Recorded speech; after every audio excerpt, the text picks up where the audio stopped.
Tadang mga nag-ali sa kalsada sa Barangay Tangke, Dakban, Sarisay, gihawana na sa clearing team.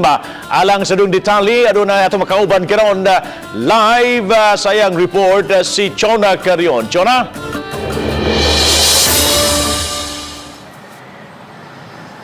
Yes, Bob, mismo ang mga barangay officials ang mihangyo sa Talisay City Hall sa pagpahigayon og clearing operations kininunot sa pagdumili sa ubang mga mulupyo sa paghawan sa mga struktura nga nakababag sa sidewalk.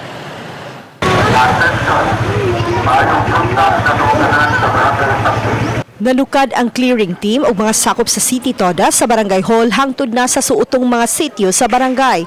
Mga nakaali sa sidewalk gihakot gikan sa mga tanom hangtod na sa mga bato. Lakip na ang mga water vending machine gihipo sa clearing team.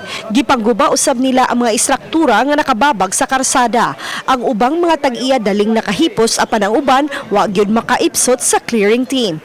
Gihulagway nga ang Barangay Tangke ang usa sa mga problemado gumikan sa kagamay sa dan. Unya daghan pagyud nga nagbabag nga moresulta sa kahuot sa dagan sa trapiko. Tungod sa kagamay sa daan, unya klaro gyud kayo ang violation. So magpasalamat mi sa Barangay Tangke nga mao gyud nihimo og mga pasiunang nga kalihukan munya nga among gisuportahan.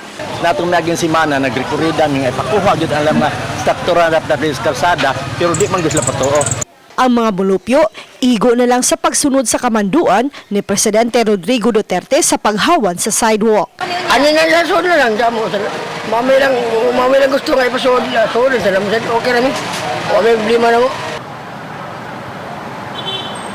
Yes, Bob, padayon ang monitoring sa clearing team sa maong barangay ug dili sila magduha-duha pagbungkag kung mamalik man pagtukod sa mga istruktura nga nakababag sa sidewalk.